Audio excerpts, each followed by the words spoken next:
Glória a Deus. A paz do Senhor, meninas. Que delícia esse tempo juntas aqui, não é? Que delícia. Que privilégio nós temos. Quantas das nossas irmãs ao redor do mundo cultuam ao Senhor secretamente. Elas não podem se manifestar, podem ser mortas por carregar uma Bíblia. Nós não temos ideia de quantos dos nossos irmãos estão presos, encarcerados mesmo, por amor ao Senhor. Então desfrute da liberdade que você tem, não apenas para viver uma vida boa, uma vida leve, uma vida frutífera, mas também para dobrar os seus joelhos em gratidão ao Senhor pela oportunidade que Ele te deu e sustentando essas nossas irmãs que estão lá no Oriente Médio, lá do outro lado do mundo, sendo cerceadas na sua liberdade. Que você ame Jesus com toda a intensidade do seu coração. Todas nós temos o privilégio de ter uma Bíblia, até mais de uma, muitas traduções, né? E em alguns lugares, a Bíblia é uma joia preciosa e rara. Então valorize aquilo que você tem. Não sei por que eu estou falando isso, mas o Senhor sabe. Uau! Rise up. Erga-se, levante-se. Né? Não precisa, estou falando. Abra sua Bíblia comigo em Lucas, capítulo 13. A partir do verso 10. Num sábado, Jesus estava ensinando numa das sinagogas. E chegou ali uma mulher possuída de um espírito de enfermidade. Havia já 18 anos. Ela andava encurvada, sem poder se endireitar de modo nenhum. Ao vê-la, Jesus a chamou e lhe disse: mulher, você está livre da sua enfermidade. E impondo-lhe as mãos, ela imediatamente se endireitou e dava glória a Deus. O chefe da sinagoga, indignado por ver que Jesus curava no sábado, disse à multidão: há 6 dias em que se deve trabalhar, venham nesses dias para serem curados, mas não no sábado. Porém o Senhor lhe respondeu: hipócritas, cada um de vocês não desprende da manjedoura no sábado o seu boi ou o seu jumento para levá-lo a beber? Por que motivo não se devia livrar desse cativeiro em dia de sábado esta filha de Abraão, a quem Satanás trazia presa há 18 anos? Tendo dito essas palavras, todos os seus adversários ficaram envergonhados. Entretanto, o povo se alegrava por todos os feitos gloriosos que Jesus realizava. Senhor, essa é a tua bendita palavra, nosso alicerce, bússola, prumo. Nós não queremos, Senhor, nos relacionar com a sua palavra como se ela fosse um patuá. Nós queremos, ó Deus, nos reclinar sobre ela, entendendo que ela é a sua voz para nós hoje. Ajuda-nos, Senhor, a discernir o que o Senhor quer nos falar nessa manhã bendita. Faça do nosso coração e da nossa mente terra fértil, para que o teu Espírito, com toda a liberdade, nos ensine nessa manhã. Estamos aos teus pés, Jesus. Fala conosco. Amém. Uma mulher encurvada. Num sábado, um dia santo, um dia separado, consagrado a Deus, as pessoas se reuniam na sinagoga. A sinagoga, ela surgiu depois do exílio do povo, da diáspora. E aí, o povo judeu precisava de lugares onde se reunir. Mas a sinagoga, diferente do templo, não era um lugar de fazer orações apenas, de ler a Torá, de recitar orações. Não era só esse lugar de bendizer ao Senhor e de adorar o Senhor. Era também, era principalmente. Mas como ela estava ali no meio de uma comunidade, ela também servia para tantas outras coisas, né? Quando tinha alguma coisa para decidir em acordo com toda a comunidade local, vamos reunir lá na sinagoga, né? Vamos aprender alguma coisa nova, vamos reunir lá na sinagoga. E algumas sinagogas, inclusive, serviam de hospedagem para aquelas pessoas que vinham de outras cidades e não tinham onde se hospedar. Então, na sinagoga também tinha lugares específicos onde essas pessoas podiam se achegar. Mas o texto está dizendo para a gente que era dia de... Então, certamente não era para alguma reunião que aquela mulher foi à sinagoga. Certamente não era para tratar de outros assuntos que ela estava ali. Certamente também não era para se hospedar que ela estava ali. Era um dia separado para o Senhor. E nesse sábado, quando ela chega lá, o texto não diz para a gente se ela já sabia que Jesus estaria ali. Provavelmente, sim. Porque Jesus, a fama dele o antecedia, né? Então, muito provavelmente, sim. Mas o texto não deixa claro se ela foi intencional, por causa de Jesus, ou se ela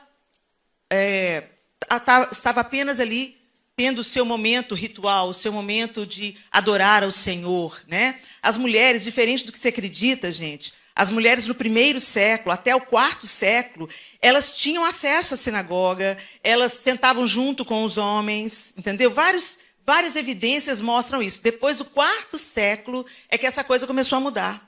Entendeu? E aí separaram homens e mulheres, e aí marginalizaram um pouco as funções femininas. Mas até o 4º século, as mulheres também desempenhavam tarefas na sinagoga. O texto não está dizendo para a gente por que ela estava ali, mas certamente ela estava ali por ser filha de Abraão, como o próprio Jesus disse. Ela pertencia ao povo de Deus, e ela estava ali junto com os seus iguais para prestarem culto, para ouvir a Torá. E para quem sabe até algumas mulheres recitavam orações. Ela estava ali com esse propósito. Ela foi intencional em ir à casa do Senhor, ir onde Deus estava. Sabendo ela que Jesus estaria ali ou não. E como que ela chegou ali? Será que ela estava acompanhada? O texto também não fala. Sozinha? Alguém a conduziu? Porque ela tinha uma aleijão. Ela era curvada. Uma doença que a impedia de olhar o céu. Uma doença que a impedia de ser abraçada. Uma doença que deve ter gerado na casa dela todo tipo de adaptação, uma vez que ela não conseguia se erguer, segundo o texto, de maneira nenhuma. O maior cenário que ela tinha era seus próprios pés. E o chão diante dela. E os pés de outras pessoas. Mas ainda assim, ela foi à sinagoga. Ainda assim. 18 anos, gente. 18 anos.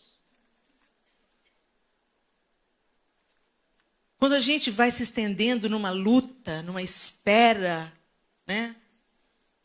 O livro de Provérbios mesmo diz que a esperança adiada faz apodrecer os ossos. Quando a gente está numa espera há muito tempo, é natural que a gente se canse da batalha. Mas eu quero te dizer, nós não vivemos no natural, nós vivemos no sobrenatural. E quando nós temos Jesus na nossa perspectiva, e essa mulher tinha, se ela não pudesse vê-lo totalmente, ela podia virar a cabeça. O texto não fala que ela não podia virar a cabeça. Ela estava ali e ela estava diante do Senhor. Então eu quero dizer para você, eu não sei que luta que você está atravessando, há quanto tempo você está atravessando, mas eu quero te dizer, continue com Jesus no seu raio de alcance, na perspectiva do seu olhar, ok? Ele sabe o tempo perfeito de todas as coisas. Nem se antecipa, nem se atrasa. Ele é perfeito em tudo que ele faz. E ele é digno de ser adorado, fazendo ou não fazendo. Ele é digno de ser adorado. Porque, na verdade, ele já fez tudo. Tudo. Muito bem. O texto não fornece muitos detalhes, mas o fato é que ela foi onde Jesus estava. E a gente? Será que nós temos buscado estar onde Jesus está? Eu não estou falando só do contexto da igreja, gente. Nós não somos cristãos só aos domingos. A nossa vida é uma vida de Deus, para Deus. Então, se eu estou cozinhando, é para Deus, é para a glória de Deus. Se eu estou cuidando de bebês, é para a glória de Deus. Se eu estou alimentando meus filhos, é para a glória de Deus. Se eu estou passando roupa, a camisa do meu marido, é para a glória de Deus. Se eu estou desempenhando a minha função no meu trabalho secular, não tem trabalho secular mais para você não, minha linda. Você nasceu de novo. Então, onde você for, você é uma profeta de Deus, uma profeta da vida. Não tem esse... Para de compartimentar a vida, gente. A minha vida na igreja, a minha vida no século. Não tem vida no século, você é a igreja. Você que é o sal, você que é luz, você transforma os ambientes onde você está. Esse é o plano de Deus para a nossa vida. E quando a gente começa a compartimentar a vida, aí a gente vive uma vida dupla. A gente é muito santinha na igreja e o cão em outros ambientes. Como já foi falado aqui antes, eu não vou me repetir, né, irmão? O Senhor quer na gente integridade. Que a gente seja a mesma mulher, estando no púlpito, estando na cozinha, varrendo um chão, trocando uma fralda, cuidando do filho, do neto, do marido, desempenhando a nossa função. Se a gente é uma grande mulher poderosa, tem muitos funcionários, ainda assim você é cheia de Deus, cheia de humildade, cheia de favor, cheia de graciosidade. Então não é o ambiente que nos define, nós mudamos o ambiente. Esse é o propósito de Deus para nós. Por isso que ele fala, vocês são sal da terra, vocês são luz no mundo. É a luz que quebra a escuridão, mesmo que ela seja pequenininha. Um palito de fósforo quebra a escuridão. E a gente tem que ter essa consciência. Mas será que nós somos intencionais em estar onde Jesus está? Será que a gente lembra quando a gente está diante da tela do computador, ou consumindo alguma coisa, ou participando de alguma conversa? Será que a gente lembra que o Senhor está? Porque Ele é onipresente.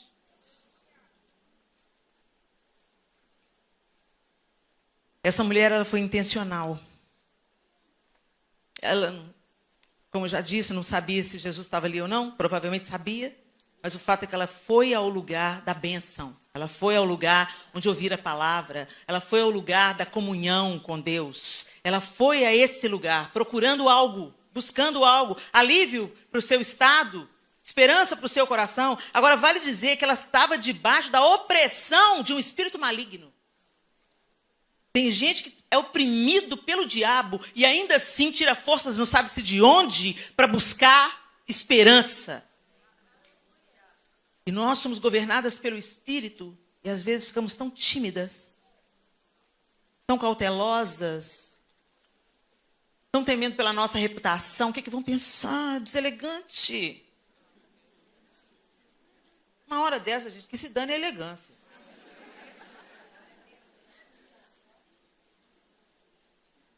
Muito bem. Esse estado era um estado de opressão maligna. Não era uma enfermidade comum. Era uma enfermidade gerada por uma opressão. Onde foi o início dessa opressão?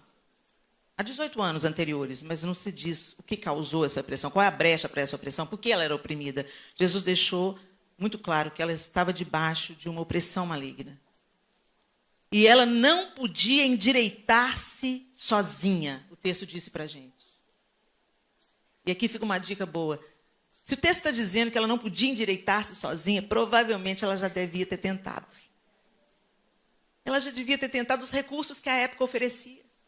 Ela já devia ter tentado o que a medicina podia fazer. Ela já podia ter tentado uma série de coisas para melhorar a sua postura, para poder se erguer um pouco mais. Mas o texto falou que ela não conseguia de maneira nenhuma. Da mesma forma, nós abraçamos os preceitos morais como se nós pudéssemos transformar a nós mesmas. A gente se acha melhor do que a outra porque a gente é evangélica. A gente se acha mais pura, mais santa, mais limpinha. Jesus chamou isso de sepulcro caiado.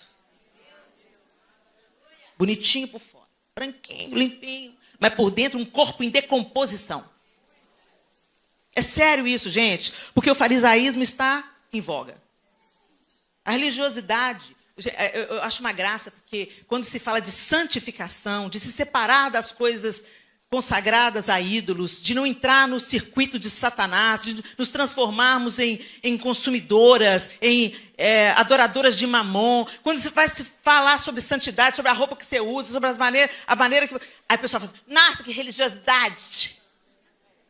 Isso não é religiosidade, não, isso é santificação. Religiosidade é justamente você se sentir melhor do que os outros por causa do processo de santificação. Você se sente superior porque a sua saia está no lugar certo, seu sovaco está cabeludo, seu cabelo está aqui. Então você olha para as outras que têm o sovaco depilado e fala, sangue de Jesus tem poder. Nossa, que brinco é esse? Jezabel, um brinco me torna Jezabel? Isso é religiosidade. Quando você olha e vê os pecados da outra, mas não vê o seu próprio estado de dependência absoluta de Jesus, porque você não pode endireitar-se. Eu não posso me endireitar, eu nunca pude me endireitar sozinha. Por muitos anos, espiritualmente, eu também andei encurvada como essa mulher. Olhando para o chão, olhando para as minhas dores, olhando para o abuso da infância, olhando para a minha condição. Até o dia que aconteceu um rise up na minha vida. Mas muitas vezes, gente, a gente passou por isso. Você lembra daquele dia que o Senhor chegou na sua vida e você estava nesse estado encurvado também? Você lembra? Lembra aí, traz a sua memória. Como é que você estava naquele dia que Jesus te alcançou? Naquele dia que você sentiu convicção dos seus pecados e você sabia que precisava dele e sabia que precisava se render, você estava exausta? Você estava em luto? Ou foi uma coisa meio que por acaso? Ou você estava lendo a Bíblia da família e de repente as letras saltaram, fizeram sentido para você? Cada uma aqui tem uma experiência, mas você tem uma memória de onde Jesus entrou? De onde ele te viu? Porque foi isso que aconteceu aqui. Ela estava no lugar certo. Ela não se deixou paralisar pelos 18 anos, pelo seu estado que deveria causar uma dificuldade, né? Essa mulher devia ter muitas dores. Porque não é o estado natural a gente andar assim.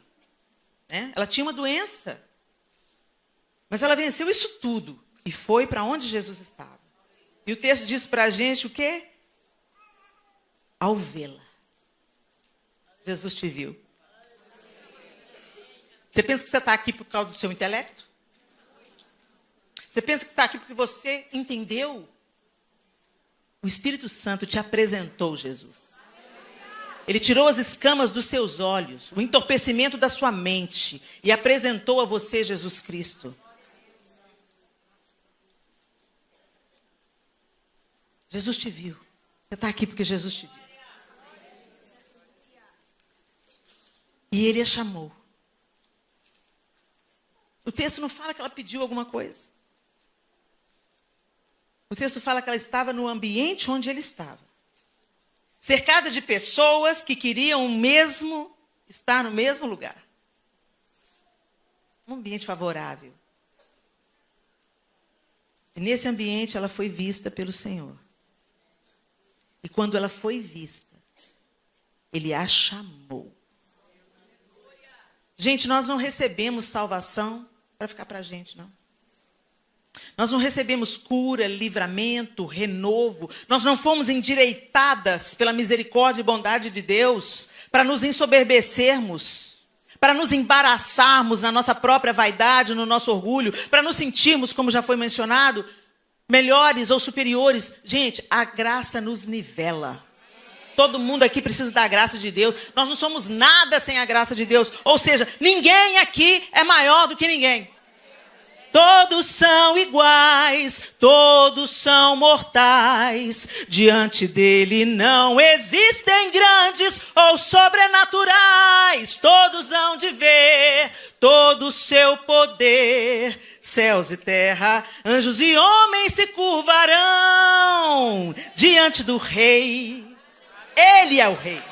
Ele é digno, Ele é perfeito, Ele é onipresente, onisciente, onipotente, glorioso, majestoso, Ele. E a gente hoje põe os olhos tão nos homens, as expectativas nos homens, os líderes, ver referenciais.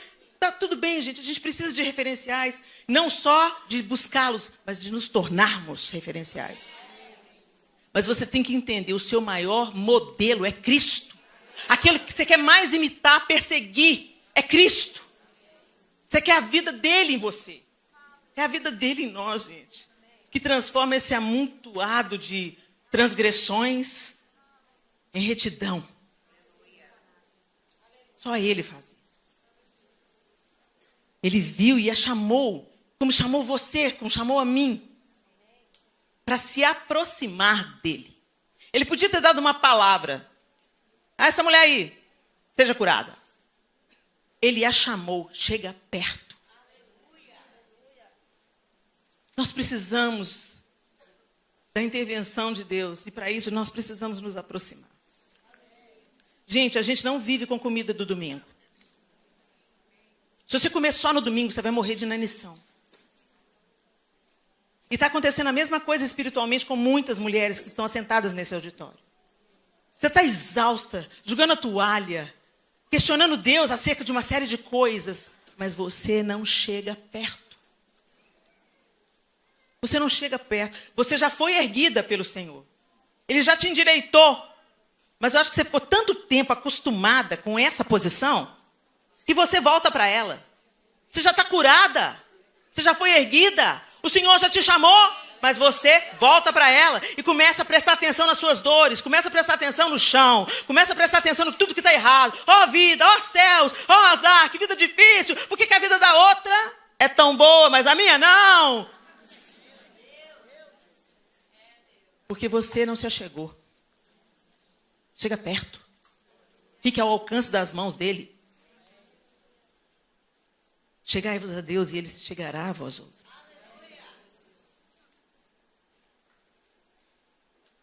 Como é que a gente se aproxima de Deus, gente? A gente dá passos em direção a ele. Aquela mulher teve que caminhar. Debilitada, doente, encurvada. Até perto dele. Até que ele imponha as mãos sobre ela. E disse, você está livre. Você está curada. E imediatamente, o que ela não conseguiu fazer em 18 anos, ela foi endireitada pelo poder de Deus na vida dela.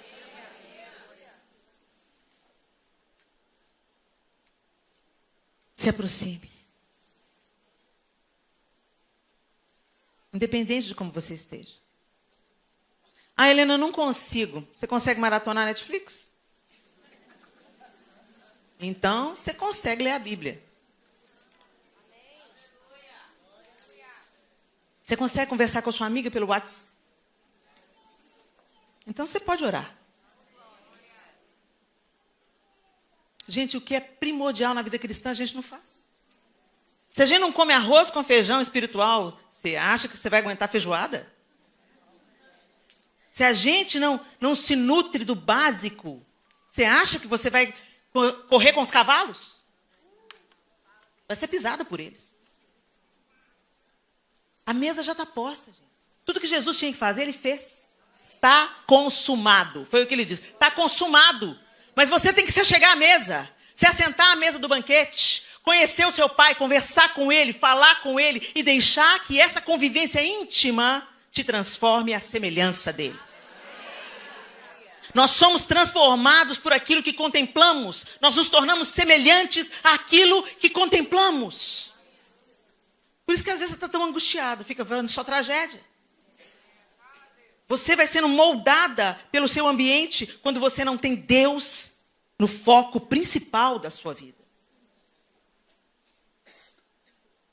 Muito bem. Jesus fala para ela: mulher, você está livre da sua enfermidade. E impondo-lhe as mãos, ela imediatamente se endireitou e dava glória a Deus. Uma vez que essa mulher voltou para o lugar que ela foi criada para ocupar, e isso nós experimentamos na redenção, Nós estávamos distanciados de Deus, mortas nos nossos delitos e pecados, e o sacrifício de Jesus nos ergue, nos aproxima de novo de Deus para nós vivermos com Ele um relacionamento. Um relacionamento de quê? De glorificar a Deus. Porque, gente, à medida que nós glorificamos a Deus, tudo na nossa vida vai para o seu devido lugar. Sabe, a gente fica tentando se endireitar pela própria força. Achando que a gente tem que fazer isso, aquilo outro. Não, a gente se achega. A gente é reconciliado com Ele, chega perto. O resto Ele faz. E aí, a partir do momento que Ele faz, você se apropria daquilo que Ele fez. E você começa a andar de um modo diferente. Eu não olho mais para o chão. Eu olho para o alto. Eu olho para o horizonte diante de mim. Eu tenho uma outra perspectiva de vida. E eu olho para o alto e para o horizonte diante de mim, não mais vivendo egoisticamente. Não mais vivendo pensando nos meus próprios prazeres, desejos e sonhos. Gente, nós temos um cristianismo contemporâneo tão focado no eu. Isso não tem nada a ver com o evangelho de Jesus Cristo. A essência do evangelho é dar, não receber. Melhor coisa é dar do que receber. Deus amou o mundo de tal maneira que Ele deu Jesus. Jesus amou-nos de tal maneira que Ele deu a sua vida. E você quer só receber. Vocês pedem e nada tendes, porque pedem só para vocês mesmos, para gastarem nos seus desejos e nos seus prazeres. É o que a Bíblia diz. Vivemos tão focadas na nossa dor ou no nosso sucesso, que Deus passa a ser um acessório. Só que Ele não é, né?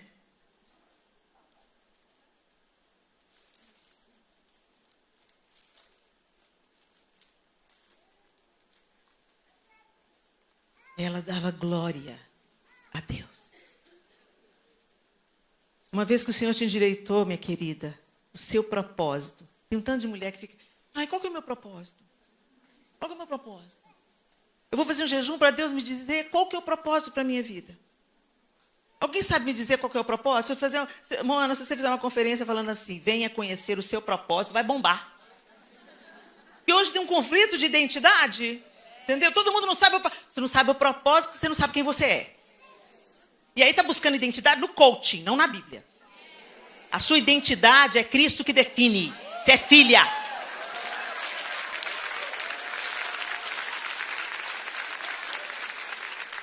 E aí, fica nessa confusão. Tem dia que você tá ótimo, igual o bonequinho do posto de gasolina, né? Vem pro culto do poder, né? Foi na reunião lá, na consulta com o coaching. Não estou desmerecendo o coaching não, gente. O coaching é uma benção, lá na área dele, de atuação, tá bom? Não mistura essa estação, não. Mas enfim, aí você tá lá, você foi na reunião com a mentoria, com o coach, ela falou tantas coisas sobre a neurociência, coisa maravilhosa, tudo lindo. Aí você sai do consultório assim, uau! Eu sou poderosa! Chega 2 dias depois, o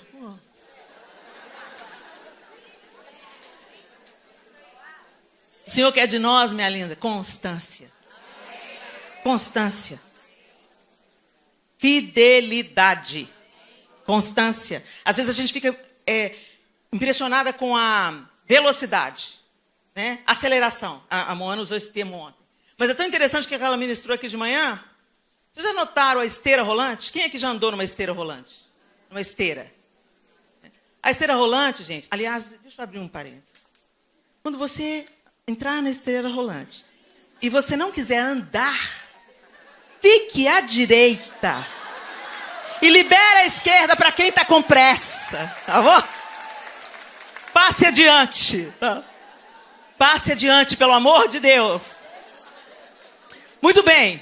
A esteira rolante, gente, é o seguinte, você percorre a mesma distância com mais velocidade e menos esforço. Isso é unção. Quando você está cheio de unção, você entra na esteira. Você não muda o passo. Você vai no mesmo passo. Mas você percorre mais rápido a distância com a metade do esforço. Então, quando a gente está muito cansada, é a evidência de que a gente pegou mais coisas do que Deus mandou a gente pegar. Culpada. Muitas vezes é o meu termômetro. Quando eu estou cansado, epa, Senhor, onde eu não te ouvi? Onde eu não te ouvi? Porque o seu fardo é leve. A gente encara a oposição, a gente encara a resistência do inferno, a gente tem as nossas questões familiares, mas quando você está na vontade de Deus, você vai na esteira rolante. Com menos esforço, percorrendo a mesma distância, com um tempo menor. O Senhor quer fazer isso com a gente, meninas. Ele quer fazer isso, mas nós precisamos nos achegar a Ele. Não tem outro caminho, não. Não tem receita, não. E à medida que nós caminhamos com Ele, a gente vai entendendo que a vida não é só sobre nós. A vida não é só sobre o meu ministério. Sabe o que é o seu propósito? O seu propósito é ser a solução de Deus na hora certa e no momento que surgir. Onde tem uma necessidade, seja a solução. Esse é o seu propósito. Às vezes a gente pensa que propósito é sobre microfone, sobre gravação, sobre CD, sobre música, sobre posição, sobre título. Não, propósito é quando o dom que Deus te deu serve para aliviar a dor de alguém, para trazer resposta para alguém, para trazer consolo para alguém, para trazer cura para alguém. Qualquer uma de nós aqui está habilitada. Qualquer uma de nós está habilitada, porque primeiro, o Senhor já nos deu com esse presente que são os dons. Ele já deu para a gente alguma coisa. O que Ele te deu aponta o seu propósito. Ele não ia te pôr no grupo de louvor sem você ter voz. Não ia.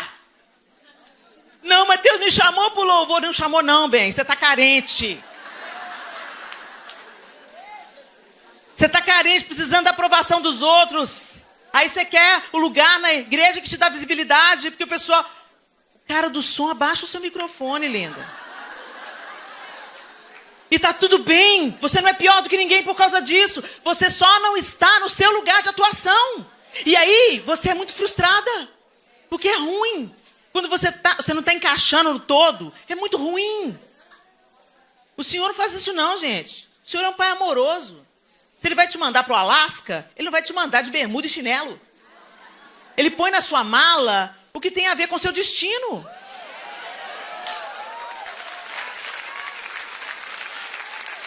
Para de recalcitrar contra os aguilhões, sabe? A gente fica brigando com Deus, pelejando com Deus. Ai, Deus, eu queria tanto cantar. Eu queria tanto cantar, Deus. Mas se você cantar, se você tivesse voz, uma grande voz, você dá trabalho demais.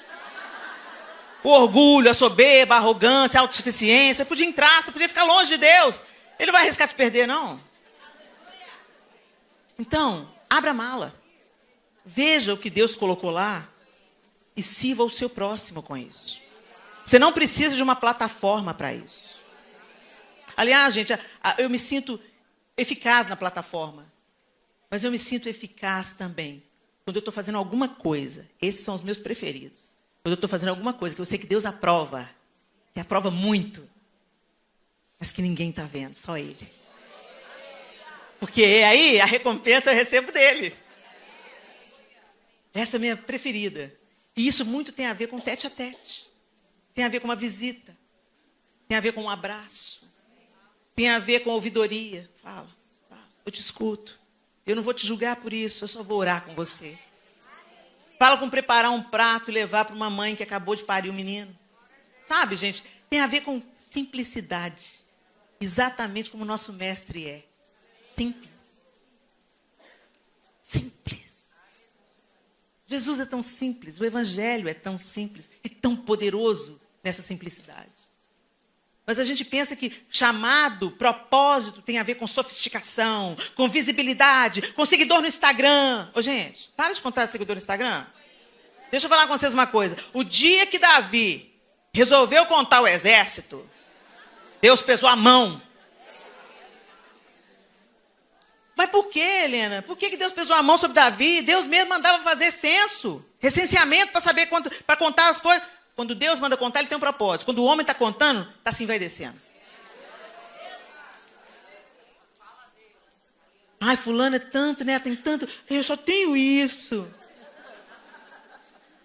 Isso aí é um modelo de Satanás, gente. O modelo de Jesus é outro. A princípio ele tinha 12 seguidores. E a gente fica contando vantagem enquanto gradativamente vamos nos distanciando do nosso verdadeiro propósito, que é ser útil na vida das pessoas que estão ao nosso redor. Quando eu fui no enterro de uma amiga querida, que foi uma bênção na minha vida, era o braço direito da pastora Zenete, Ana Lúcia. Zenete, quando a gente viajava junto, ela falava assim: Helena e Ana Lúcia, não. Separa os quartos. Porque a gente arrumava uma conversaiada, uma chorazada, uma risaiada. Que a Zenete falava: vocês não dormem? Separa a Helena e a Ana Lúcia. E a gente amava estar junto. E a Ana Lúcia foi embora mais cedo para casa. E eu me lembro do dia que a gente estava no velório dela. Era um momento de dor. Mas foi um momento também de graça. De ver as pessoas testemunhando de quem a Ana Lúcia foi na vida delas. De coisas que a gente não sabia. O seu propósito é como um jardim fechado. O Senhor pode até torná-lo um jardim público, mas ele começa como um jardim fechado. A gente tem que estar disposta a pegar no microfone, com a mesma disposição, pegar uma vassoura. Se eu não estou disposta a pegar uma vassoura, eu não estou apta para o microfone. É simples assim. Essa mulher foi erguida e ela dava glória a Deus. E o Senhor que te ergueu quer que a sua vida glorifique a Ele. Que tudo que você faz, por onde você passar, o nome dEle seja glorificado. Então eu quero te dizer, minha linda, quando você vive uma vida meia boca, quando você é uma pessoa na igreja e outra pessoa no trabalho, quando você só nega o seu patrão, quando você não faz o serviço que você combinou, quando você engana aquele que te empregou, quando você amaldiçoa aquele que te empregou, eu quero te dizer uma coisa: o nome de Deus está sendo difamado por sua causa. Porque você carrega o nome dele. O nome de Deus está sendo difamado por sua causa. E nós oramos: Pai nosso que estás no céu, santificado seja o teu nome. O nome de Deus é santificado pelo nosso testemunho. Como disse Jesus, para que os homens olhem para vocês e vejam as obras que o seu Pai Celeste está fazendo. Nós não somos salvas pelas obras, mas somos salvas para a prática das boas obras. E boas obras, gente, não é só caridade, cesta básica. Boas obras é toda a sua maneira de viver. A maneira que você trata as pessoas, a maneira que você trata seu funcionário. Eu fui fazer uma cirurgia esse ano, a médica falou comigo assim: Helena, todo mundo no bloco cirúrgico te conhece? É mesmo, doutora? Ela é. A maioria lá é evangélica. Sim, o público evangélico me conhece. Ela: pois é. Agora você podia me explicar uma coisa. Aqui, como é que a pessoa fala tanto de Deus, mas não dá bom dia para o porteiro? O nome de Deus está sendo difamado. Você pensa que é só o adultério, o escândalo? Conheço empresários cristãos que falam: não quero empregar crente de jeito nenhum. Um buffet em Belo Horizonte recusou fazer festa para crente. Gente, festa de ímpio tem bebida, festa de crente não tem. Mas os crentes dão tão mau testemunho com a glutonaria. Perguntou: mas por que não faz festa? Não, crente quebra a gente, come demais. Estão rindo, é? Uhum.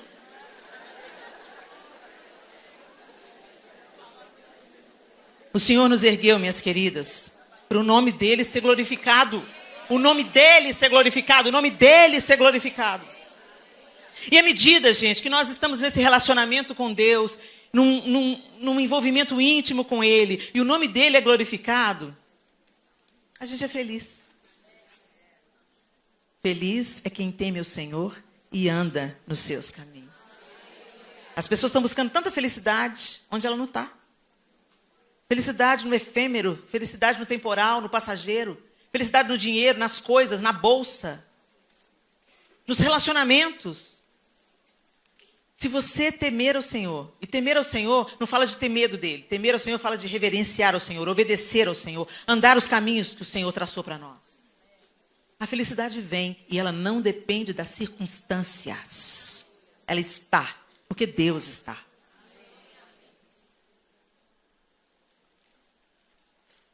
Jesus viu essa mulher, chamou essa mulher, decretou que ela estava livre, a tocou. Imediatamente ela foi curada, se endireitou e passou a glorificar a Deus. Minha querida, minha palavra nessa manhã para você é: você já foi erguida. Quando Jesus entrou na sua vida. Se você está aqui nesse congresso e você ainda não fez a entrega da sua vida a Jesus, eu quero te dizer, você está encurvada, mesmo que você não perceba. Sua perspectiva é a perspectiva do chão, a perspectiva da terra, a perspectiva das coisas da terra. Mas o Senhor quer te endireitar para que você tenha uma outra perspectiva. A perspectiva de um novo horizonte e a perspectiva do alto, de onde vem a nossa salvação. Mas se você já caminha com Jesus, eu quero te dizer, você já foi erguida. Então viva como quem foi erguida, minha linda. Para de se acostumar com os 18 anos e voltar para as coisas da terra. E eu estou falando especialmente para vocês que são imigrantes nessa terra de Mamon. Eu amo os Estados Unidos da América, eu tenho uma dívida com essa nação. Porque o missionário que saiu daqui e plantou a vida no Brasil, literalmente, plantou a vida, ele está enterrado lá, ele e a esposa dele. Oraram pelos meus pais, pela conversão dos meus pais, 18 anos. Coincidência? Acho que não. Orou pelos meus pais 18 anos. E um dia eles foram fazer uma visita. Olha aí as coisas extraordinárias em visitas. Foram fazer uma visita para os meus pais, porque sentiram que tinha alguma coisa errada. E os meus pais estavam planejando se divorciar. A salvação entrou na minha sala naquele dia. Eu tinha 11 anos, eu estava dormindo no sofá e eu acordei com um choro compulsivo da minha mãe, rendendo a vida dela a Jesus. Dali 3 anos eu tive aí começamos a ir para a igreja, a semente começou a ser plantada na minha vida e aos 14 anos eu fiz a minha decisão por Jesus. Mudou tudo, mudou meu destino, mudou tudo, mudou minha vida, me endireitou. Mas houve um período na minha vida que eu tive saudade do chão. As coisas da terra. Eu canto, eu queria tanto cantar para ser famosa. Literalmente, gente. Eu queria ser famosa. Deus tem senso de humor. Ele tem senso de humor. Tudo que eu queria era alguém pedindo para tirar foto comigo. Hoje eu falo, não, faça isso, por favor. Tudo que eu queria ser o centro das atenções. Tudo que eu queria. Carente. Tinha uma rejeição enorme, então eu queria a aprovação das pessoas para me sentir amada. E o Senhor teve que me mostrar que não era assim que eu ia conseguir amor. Quem te aprova hoje, amanhã está te cuspindo. Você é boa hoje, amanhã você já passou, você não é mais a bola da vez. O amor de Deus não, o amor de Deus não é volúvel, não é mutável. Ele é constante, ele é fiel, ele é verdadeiro, ele é suficiente. Ele é suficiente. O amor de Deus é suficiente. Deus maravilhoso. Para onde eu iria, Senhor? Só Tu tens as palavras de vida eterna. Para de procurar em cisterna rota, minha linda. Para de se firmar nas coisas da terra. Essa terra, você veio para cá, você pensa que você veio para cá para você ter mais segurança, para você ter melhor salário, para você pagar sua dívida lá no Brasil.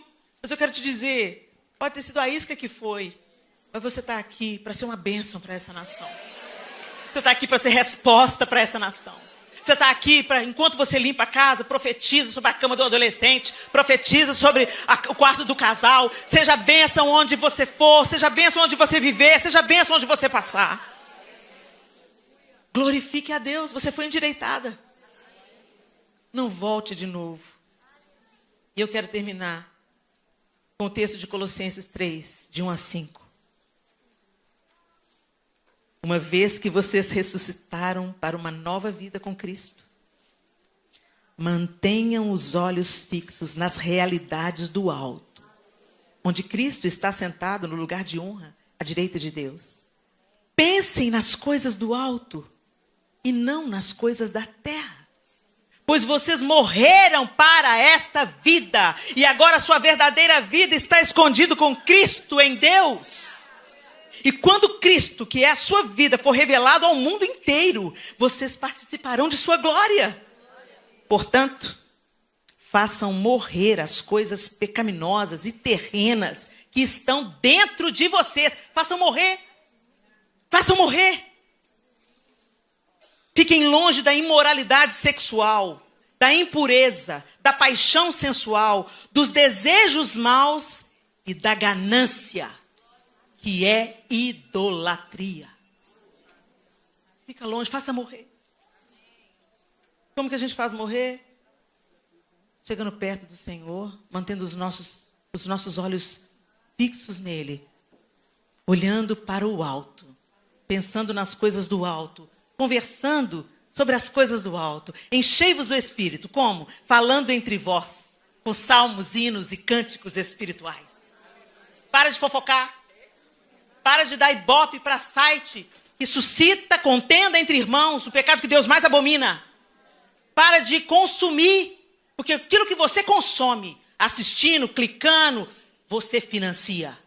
Não financie o inferno. Não financie más notícias. Não financie o escândalo. Se livrem de todos desejos maus e ganância, que é a idolatria. Colossenses 3, de 1 a 5. Vamos orar. Fique de pé no seu lugar.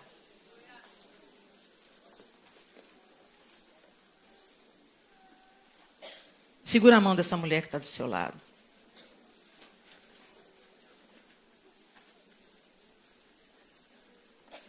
Olha para mim aqui.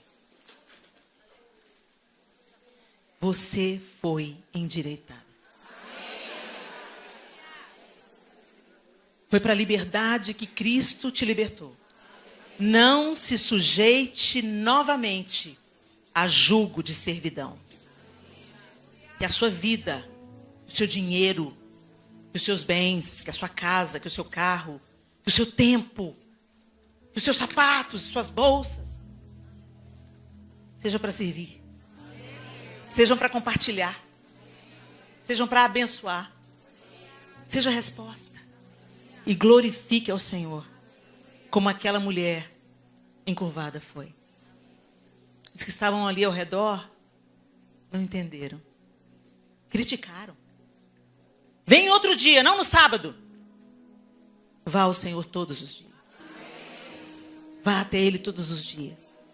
Ah, mas você está muito fanática.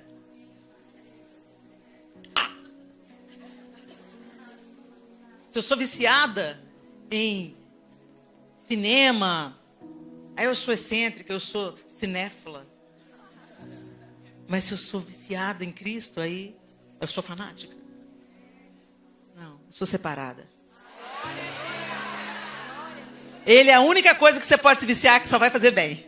A única coisa, a única. Por isso que com ele é adoração. E com todo o resto é idolatria. Muda tudo.